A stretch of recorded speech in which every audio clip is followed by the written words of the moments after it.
नमस्कार, मेरा नाम है मीना शर्मा।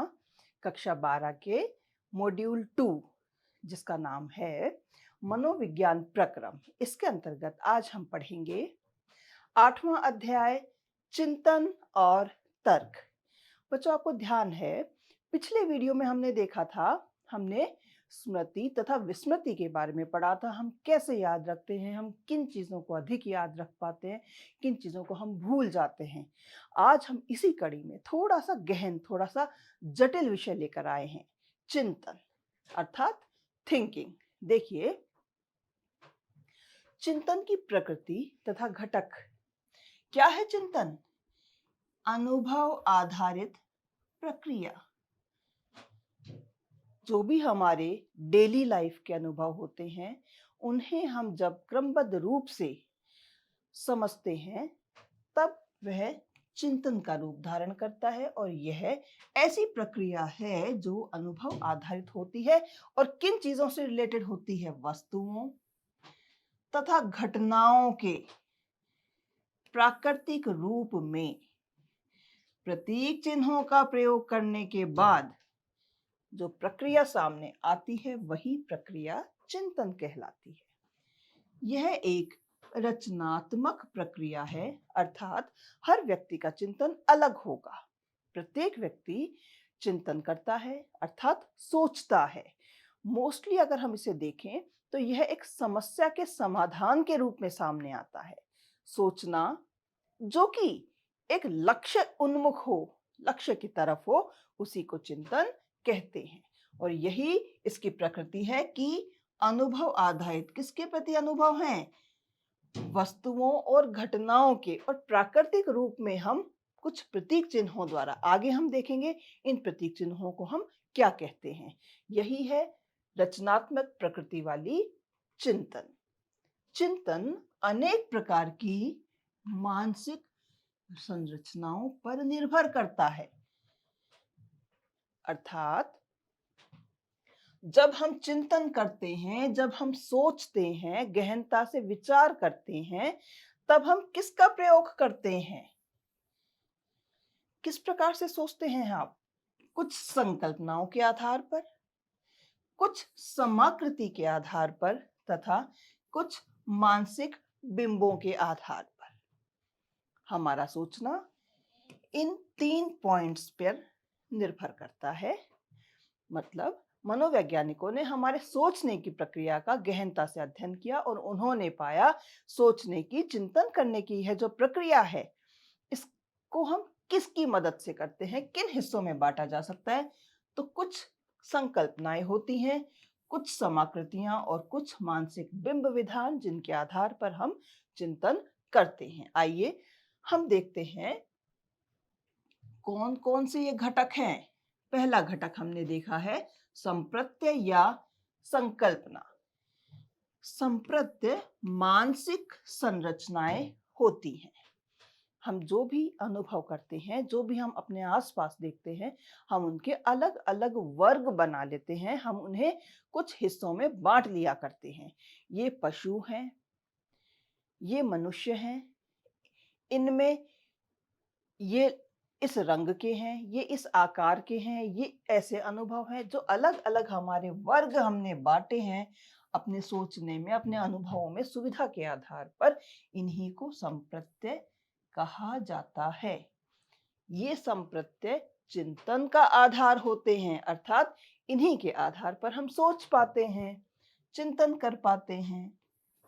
आधार स्तंभ और ये ज्ञान को व्यवस्थित रूप में संगठित करने का कार्य करते हैं। इनके आधार पर हम अपने ज्ञान को, अपने विचार अथवा चिंतन प्रक्रिया को व्यवस्थित रूप से संगठित कर पाते हैं। उदाहरण के लिए मकान।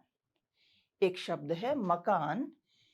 यह शब्द भवनों के उस एक वर्ग को निरूपित करता है जिसमें एक सी विशेषताएं हों। ठीक है, मकान में क्या क्या है? कमरे हैं, रसोई, शौचालय, भंडार घर, दरवाजे, खिड़कियां। तो ये सब एक वर्ग बनाती हैं। मकान भवनों का एक रूप हो गया जिसमें कुछ खास विशेषताएं हैं और सभी मकानों में यही विशेषताएं होंगी। इस प्रकार एक वर्ग बन गया है और इस वर्ग के आधार पर हम आपस में बात भी कर सकते हैं और अपना विचार, अपना चिंतन कर सकते हैं। संप्रत्यय का ज्ञान प्राप्त करने में सामान्यीकरण व विभेदीकरण, पिछले वीडियो में हमने इसे बहुत सटीक उदाहरण से समझा था। हमने बोर्ड पर लिखा था अ, ए, 5, 3, टी, 8, ख, म, भ, 15 इस प्रकार से, और उनको हमने सामान्यीकृत किया। जो अंक थे उन्हें हमने एक तरफ लिखा, हमने जो अंग्रेजी के ABCD अल्फाबेट्स थे उनको एक तरफ, और जो हिंदी के व्यंजन अथवा स्वर थे उन्हें हमने एक वर्ग में बांटा। इस प्रकार से हमने सामान्यीकृत किया तथा उनको एक दूसरे से अलग किया। यह था विभेदीकरण। तो संप्रत्यय का ज्ञान प्राप्त करने में हमें सामान्यीकरण तथा विभेदीकरण की प्रक्रिया का उपयोग करना होता है, और यह हम मानसिक रूप से ही कर लेते हैं। मन में मनोवैज्ञानिक तरीके से हम कर लेते हैं इसे। उदाहरण देखिए, जब कोई बच्चा कुत्ता की संकल्पना से परिचित होता है, यहां बालक ने सीखना ही शुरू किया है। जब उसे कुत्ता दिखाया जाता है तो वह क्या करता है? सभी छोटे जानवरों को, चाहे वो बिल्ली हो अथवा खरगोश, क्या समझता है? कुत्ता ही समझता है। धीरे धीरे माता पिता अथवा घर के अन्य बड़ों द्वारा समझाए जाने पर वह इस सामान्यीकरण को भूलकर विभेदीकरण सीखता है। कुत्ते की बनावट, कुत्ते की आवाज, कुत्ते का भौंकना, उसका चलना और बिल्ली से वह किस प्रकार से अलग है, इस प्रकार से वह विभेदीकरण करना भी सीखता है। 4 पैर वाले सभी पशुओं को यदि वह शुरू में कुत्ता समझ रहा है तो वह उन्हें सामान्यीकृत कर रहा है।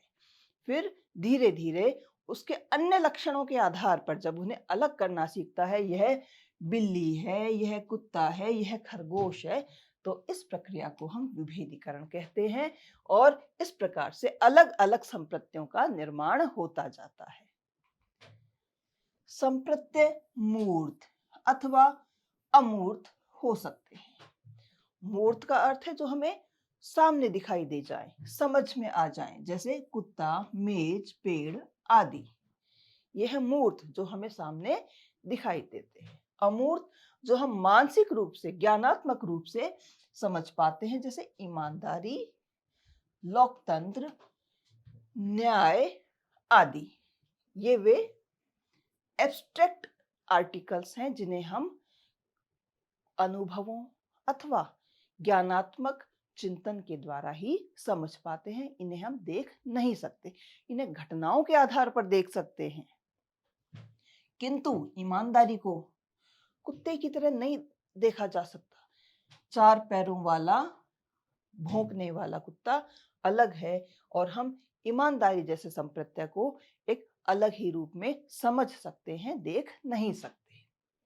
बच्चा जीवन में मूर्त संप्रत्ययों से बहुत जल्दी परिचित हो जाता है क्योंकि वह उन्हें देख सकता है, और अमूर्त संप्रत्यय उसे बाद में समझ आते हैं।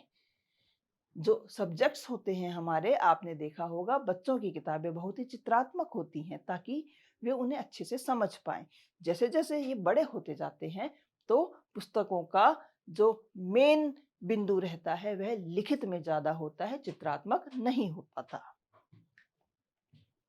हम वस्तुओं, घटनाओं की विशेषताओं या गुणों के आधार पर इनका वर्गीकरण करते हैं तथा इन्हीं गुणों से जुड़े हुए संप्रत्यात्मक नियमों का भी ज्ञान प्राप्त करना सीखते हैं।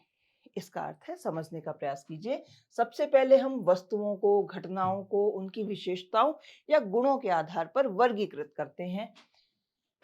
वस्तुओं के रंग, उनकी आकृति, आकार आदि, और घटनाओं के विभिन्न प्रकार के किससे जुड़ी हुई घटना है, कहाँ हुई घटना है, इस प्रकार से हम उन्हें वर्गीकृत करते हैं। धीरे धीरे हम उनसे जुड़े हुए नियमों को भी स्वीकार करना, समझना सीख जाते हैं। उदाहरण के तौर पर ट्रैफिक लाइट्स, हम देखते हैं लाल रंग, पीला रंग और हरा रंग। क्या समझते हैं लाल रंग से? रुको। हरा, जाओ। पीला, रुकने या जाने के लिए तैयार हो जाओ। जब हम देखते हैं लाल, जब हम लाल लाइट को देखते हैं तो हमें रंग दिखता है। 3 लाइटों में से हमने पहले किसको देखा? लाल रंग को। फिर इसके बाद हमने इससे जुड़ा हुआ संप्रत्यय का नियम लगाया कि इसका अर्थ है रुको, अर्थात अधिक गहन, अधिक क्लिष्ट ज्ञान की ओर हम गए। हरा रंग, जाओ। रंग देखा और उसे संबंधित जो बात है उसे हमने समझा, जो नियम है उसे हमने अप्लाई किया। यानी जब हम रंगों को देखते हैं ट्रैफिक लाइट्स के, तो हम वर्गीकरण करना ही नहीं सीखते हैं, बल्कि इनके साथ जुड़े नियमों की जानकारी भी प्राप्त करते हैं। सेकंड पॉइंट देखिए, हमने देखा संप्रत्यय, अब है समाकृतियां। समाकृतियां संप्रत्यय से थोड़ी जटिल होती हैं। अर्थात अगर संप्रत्यय को हम एक यूनिट के रूप में लें तो हम अन्विति अथवा समाकृति को कंपाउंड या अधिक बड़े रूप में ले सकते हैं। प्रत्येक अन्विति योजना में अनेक अलग अलग संप्रत्यय होते हैं, अर्थात अन्विति बहुत सारे संप्रत्ययों से बनी होती है। अन्विति योजना, अन्विति अथवा हम इसे समाकृति भी कह सकते हैं, और यह बहुत सारे संप्रत्ययों से मिलकर बनती है। मोटे तौर पर हम इसे इस प्रकार से समझ सकते हैं। उदाहरण लीजिए, हम में से प्रत्येक व्यक्ति के पास एक आत्म अन्विति योजना होती है, यानी एक ऐसा मानसिक ढांचा, स्वयं के प्रति जो अन्विति योजना है, इसे हमने क्या नाम दिया है? मानसिक ढांचा। कैसा ढांचा है? जिसमें हमारे बारे में ढेर सारी जानकारियां होती हैं। ऐसा ही मानसिक ढांचा हम दूसरों के लिए भी बनाकर रखते हैं, और ये ही समाकृतियां कहलाती हैं, हमें सोचने और चिंतन करने में जो मदद करती हैं। किसी भी व्यक्ति को जब हम देखते हैं तो हम उसे सेपरेटली नहीं देखते, हम उसे अपने पिछले अनुभवों के आधार पर देखते हैं, और प्रत्येक नया अनुभव उसी मानसिक ढांचे में जुड़ता जाता है। मानसिक बिंब विधान, तीसरा पॉइंट। बिंब समझते हैं? प्रतीक, अलग अलग चीजों के अलग अलग प्रतीक। ये देखने वाले, दिखने वाले अर्थात दृश्य हो सकते हैं, श्रव्य सुने हुए हो सकते हैं। जैसे हम व्यक्तियों को बिना देखे उनकी आवाज के आधार पर पहचान लेते हैं, तो ये वे बिंब हैं जो हमारे मन में हैं, जो मानसिक ज्ञान प्राप्त करवाते हैं। और अन्य आकृतियां, इनका जोड़ अथवा तोड़, कुछ घटाओ कुछ बढ़ाओ, इनका दृश्य श्रव्य दूसरी आकृतियों का जोड़ना या घटाना भी चिंतन में ही आता है, और ये मानसिक बिंब होते हैं जो हमें चिंतन करने में मदद करते हैं। जब किसी व्यक्ति, वस्तु या स्थिति की हमारे मन में एक छवि बन जाती है, तब हम इसके बारे में सोचते और समझते हैं। ऐसा लगता है वह वस्तु वास्तव में हमारे सामने विद्यमान है। यानी बिंब की सहायता से हम उस व्यक्ति अथवा वस्तु अथवा घटना का बिंब अपने सामने रखकर ही चिंतन करते हैं। इस प्रकार से चिंतन के ये 3 पॉइंट्स हैं, यानी हमारा चिंतन इन 3 में से किसी एक का अनुकरण कर रहा होता है। अब देखते हैं समस्या समाधान। समस्या समाधान क्या है? हमारे दैनिक जीवन में हमारे सामने बहुत सारी समस्याएं आती हैं। यह समस्याएं बड़ी भी हो सकती हैं और छोटी-छोटी भी। जैसे आज नाश्ते में क्या खाना है? आज कहाँ जाना है? आज घर पर कौन आएगा? कौन सा अखबार पढूं? कौन सा प्रश्न याद करूं? 2 जनों में से किसका कहना मानूं? आदि।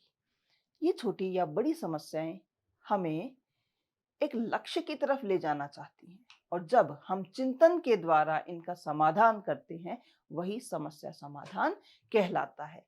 देखिए, समस्या समाधान चिंतन की तरफ ले जाता है और यह चिंतन किसी विशेष कार्य अथवा स्थिति को हल करने में प्रवृत्त होता है। अर्थात प्रत्येक समस्या अपना हल मांगती है और चिंतन के द्वारा हम यह समस्या समाधान करते हैं।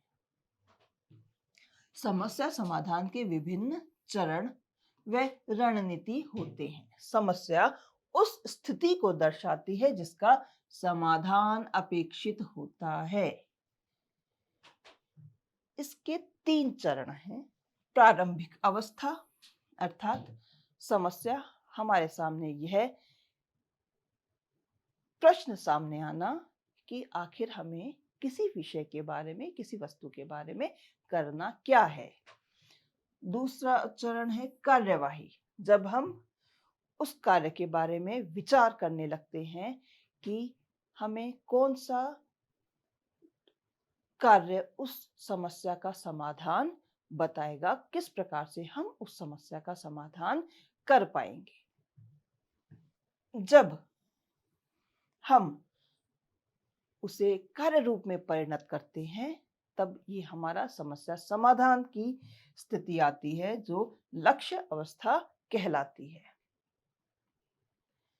समस्या समाधान में मानसिक स्थिति या मनोस्थिति, समस्या समाधान करने में मन की स्थिति क्या है? मनोस्थिति किसी व्यक्ति की वह प्रवृत्ति है, अर्थात यह व्यक्ति की प्रवृत्ति है जिसमें वह किसी नई समस्या पर क्रिया करता है। किस प्रकार की क्रिया? जैसा कि उसने पहले किसी समस्या को हल करने में किया है, अर्थात यह अनुभव आधारित हो गई।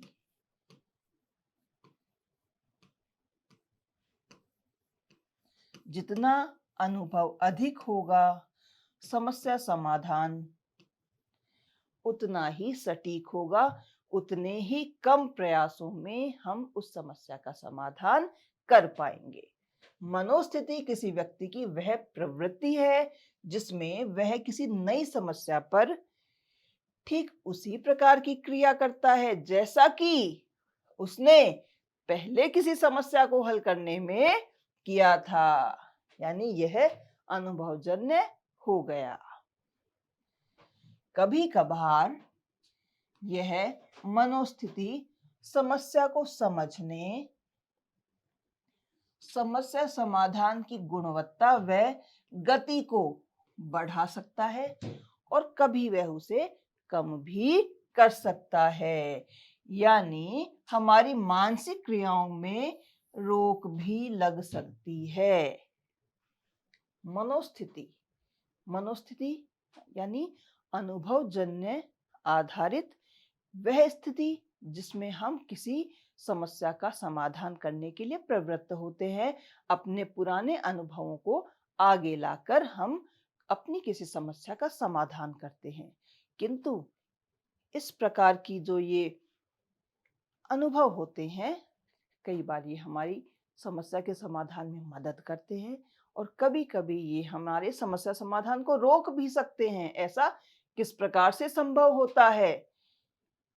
उदाहरण के तौर पर समझिए, आपने साइकिल चलाना सीखा। किसी मित्र के आने पर आपने अपनी साइकिल उसे दे दी। उसने साइकिल अच्छे से नहीं चलाई और आपकी साइकिल का कुछ नुकसान हो गया, वह गिर गया, साइकिल भी कुछ जगह से क्षतिग्रस्त हो गई।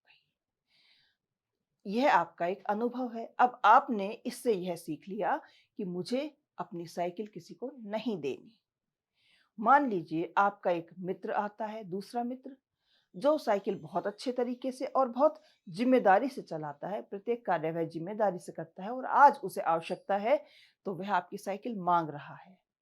अब आपके सामने यह समस्या उत्पन्न हुई, आप उसे साइकिल दें अथवा न दें। चूंकि आपका पिछला अनुभव इस बारे में नेगेटिव है कि किसी मित्र को साइकिल देने से वह क्षतिग्रस्त हो सकती है, तो यहाँ आपके इस समस्या समाधान में आपकी यह मनोस्थिति उस समस्या समाधान को रोकने में लगी है कि इसे यह साइकिल नहीं देनी। हालांकि आप मन में जान रहे हैं कि पिछले मित्र की अपेक्षा यह मित्र बहुत जिम्मेदारी से अपना कार्य करता है, इसे जाना भी पास में ही है, किंतु आपकी मनोस्थिति आपको इस समस्या समाधान से रोक रही होती है। अब देखिए तर्क तथा निर्णयन। अनुभव, अनुभव से हमने देखा चिंतन, समस्या समाधान और अब हम आगे आए हैं तर्क। तर्क और भी गहन, और भी क्लिष्ट, और भी जटिल मानसिक अवस्था है, संज्ञानात्मक मानसिक प्रक्रिया है। यह ऐसी मानसिक प्रक्रिया है जो व्यक्ति के परिवेश, अनुभवों आदि से प्राप्त जानकारी को सटीकता से किसी स्थिति में अप्लाई करती है, उसका एप्लीकेशन पार्ट बताती है। देखिए, तर्क एक मानसिक प्रक्रिया है।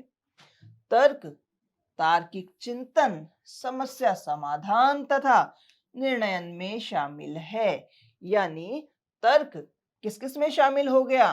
तार्किक चिंतन में, गणितीय वैज्ञानिक चिंतन में, समस्या समाधान में तथा उसके आधार पर जब निर्णय लिया जाता है यह उसमें शामिल होता है। तर्क के अंतर्गत क्या क्या आता है? परिवेश से प्राप्त जानकारी तथा दिमाग में विद्यमान जानकारी। अर्थात परिवेश से डे टू डे जो जानकारी प्राप्त हो रही है, नवीन जानकारी, और दिमाग में विद्यमान यानी हमारे अनुभव। इनका प्रयोग तर्क में निर्णय या लक्ष्य पर पहुंचने के लिए किया जाता है। यही तर्क की मेन बात है। तर्क दो प्रकार के होते हैं, निगमनात्मक तर्क, आगमनात्मक तर्क। अब देखिए, पहले तर्क में, निगमनात्मक तर्क में व्यक्ति दो आधार वाक्यों की सहायता से तर्क का प्रयोग करके निष्कर्ष पर पहुंचता है। क्या हो रहा है? दो आधार वाक्य हैं, उनका तर्क के प्रयोग के द्वारा निष्कर्ष निकालने में उनका प्रयोग किया जा रहा है। उदाहरण देखिए, हम सभी मनुष्य मरते हैं। दूसरा तर्क है, रमेश एक मनुष्य है। अब अप्लाई करेंगे हम, मनुष्य, सभी मनुष्य, रमेश मनुष्य, तो रमेश क्या हो गया? मरते। वापस समझिए, सभी मनुष्य मरते हैं, पहला पॉइंट है। दूसरा आधार वाक्य है, रमेश एक मनुष्य है। अब यहां हम देखेंगे रमेश, रमेश क्या है? मनुष्य। मनुष्य क्या है? मर्त्य। तो रमेश क्या हो गया? मर्त्य। इसलिए रमेश मर्त्य है। यह क्या हो गया? सामान्य नियम लागू करने जैसा हो गया। निगमनात्मक तर्क के अंतर्गत व्यक्ति दो आधार वाक्यों की सहायता से तर्क का प्रयोग करके निष्कर्ष पर पहुंचता है। दूसरे प्रकार का आगमनात्मक तर्क, इसमें हम उपलब्ध विकल्पों की सहायता से किसी निष्कर्ष पर पहुंचते हैं। उपलब्ध प्रमाण में किसी वस्तु की संभावना के बारे में निष्कर्ष निकालते हैं। आगमनात्मक तर्क में हम कई उदाहरणों पर विचार करते हैं।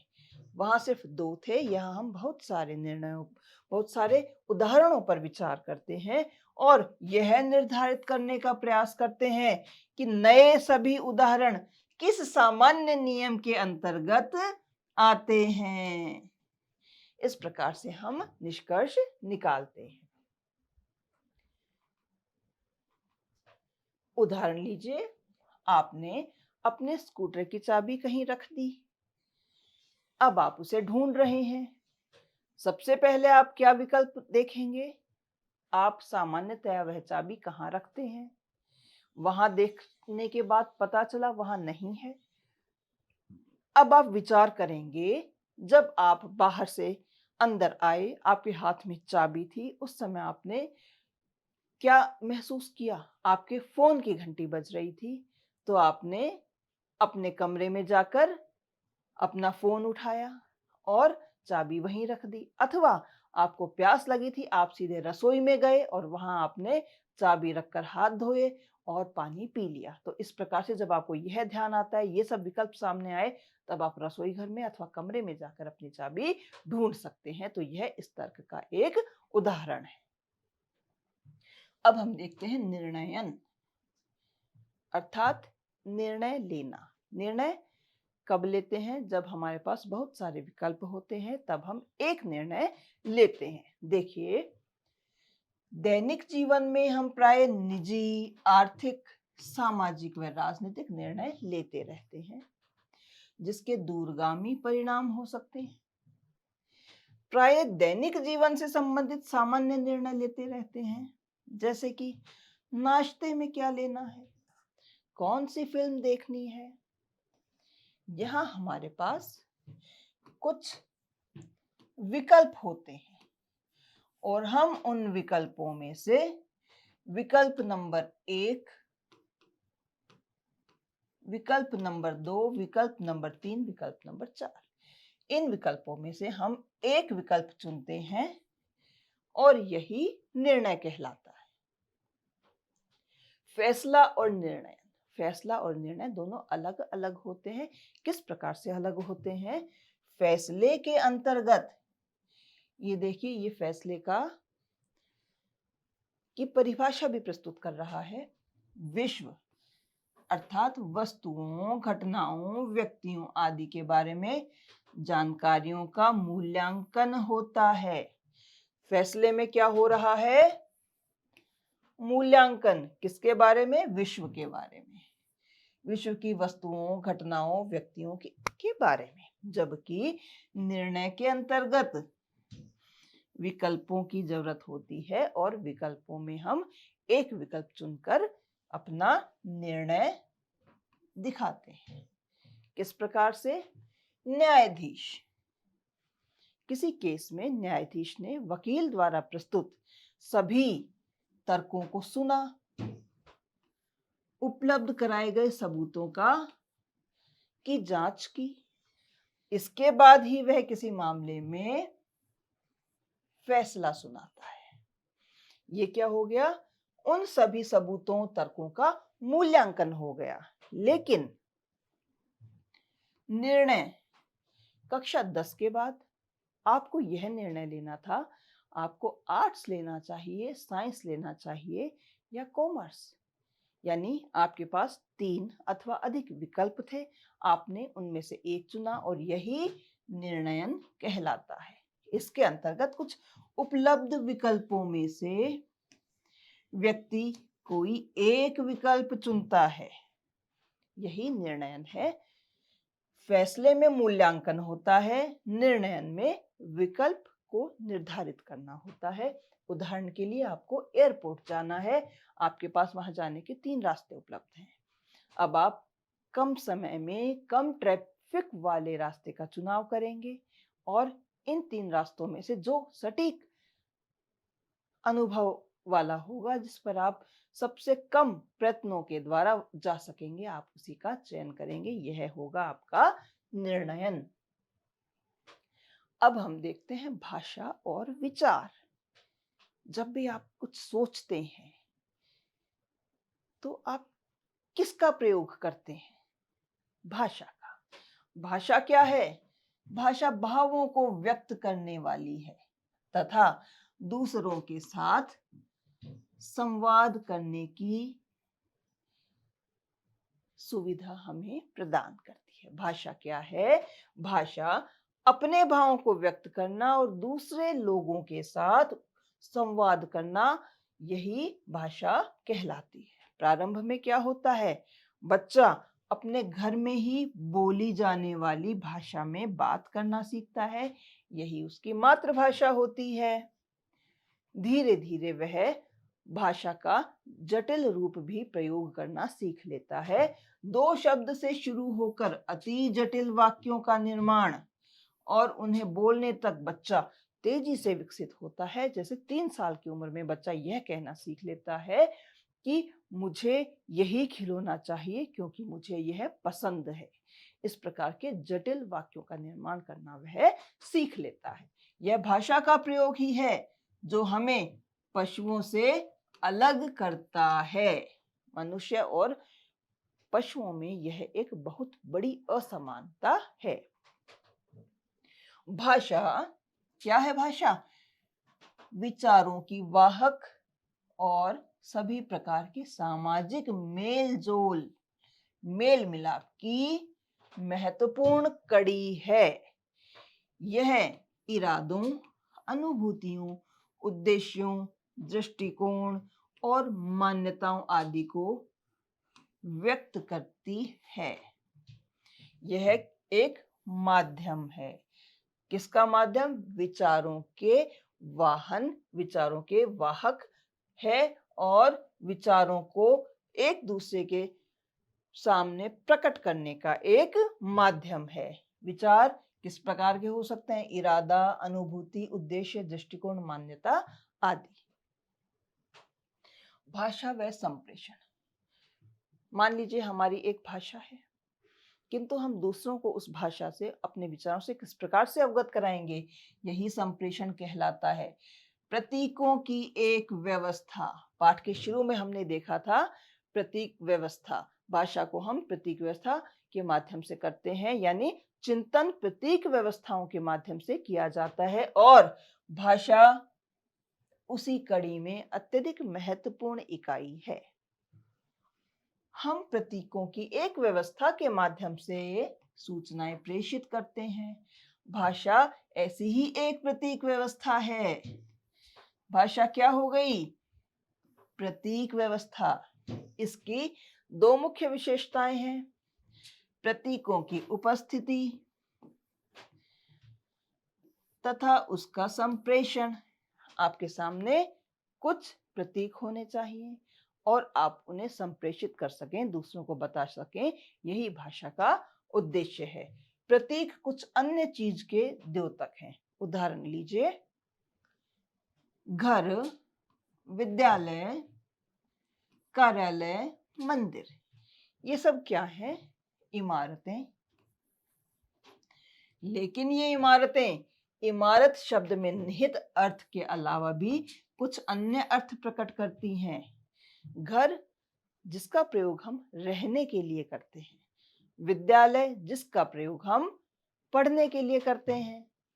कार्यालय, जहां हम काम करने के लिए जाते हैं। मंदिर, जहां हम पूजा करने के लिए जाते हैं। अर्थात ये सभी इमारतें हैं, किंतु फिर भी ये अपने अलग अलग अर्थ भी प्रकट कर रही हैं। प्रतिदिन प्रयोग में आने वाली मूर्त वस्तुओं व अनुभवों के अलावा भाषा अमूर्त भावों या विचारों को व्यक्त करने में भी सहायक होती है। मूर्त वस्तुएं हमने पहले देखा वीडियो में, घर, मंदिर, कुत्ता, खरगोश, पेड़ आदि। अमूर्त भाव, ईमानदारी, लोकतंत्र आदि। ठीक है। भाषा इन सब को प्रकट करने में हमारी सहायता करती है, व्यक्त करने में हमारी सहायता करती है। देखिए, शारीरिक अंगों का प्रयोग करके भी हम दूसरों से संवाद करते हैं। आप चाय लेंगे इस प्रकार से, इसका मतलब है नहीं। यह कौन सी भाषा हो गई? आपने क्या किसी भाषा का, किसी शब्द का प्रयोग किया? नहीं, आपने भंगिमा अथवा हाव भाव का प्रयोग किया। किसी आश्चर्य के लिए आप अपने चेहरे पर ऐसे भाव लाते हैं, किसी खुशी के लिए आप अलग प्रकार के भाव लाते हैं, और यह भी एक प्रकार से भाषा ही है जिसे हम भंगिमा या हाव भाव कहते हैं। अब भाषा और चिंतन का क्या रिलेशन है, इनमें क्या मुख्य बात है? तो देखिए, एक मनोवैज्ञानिक है वाटसन, ये कहते हैं चिंतन आंतरिक भाषा होती है। यानी जब हम सोचते हैं, जब हम चिंतन करते हैं, तो हम भाषा का, शब्दों का ही प्रयोग करते हैं। और चिंतन इसलिए आंतरिक भाषा कहा जा सकता है। और यह परिभाषा किसने दी है? वाटसन ने। यह प्रश्न आपसे पूछा जा सकता है कि वाटसन के अनुसार चिंतन क्या है, अथवा चिंतन को आंतरिक भाषा किसने कहा है? आपका उत्तर होगा वाटसन। भाषा चिंतन का एक अनिवार्य साधन है, पर यह नहीं कहा जा सकता कि बिना भाषा के चिंतन नहीं हो सकता। चिंतन अमूर्त रूप से बिंबों के आधार पर भी किया जा सकता है। भाषा चिंतन में सहायक है और साथ ही विचारों के वाहक के रूप में भी कार्य करती है। दूसरों को आपके क्या विचार हैं यह भी बताती है। इस तरह हम जो कुछ भी सोचते हैं उसका संप्रेषण भाषा के माध्यम से ही होता है। अर्थात भाषा का क्या महत्व है? चिंतन में सहायक तथा विचारों की वाहक।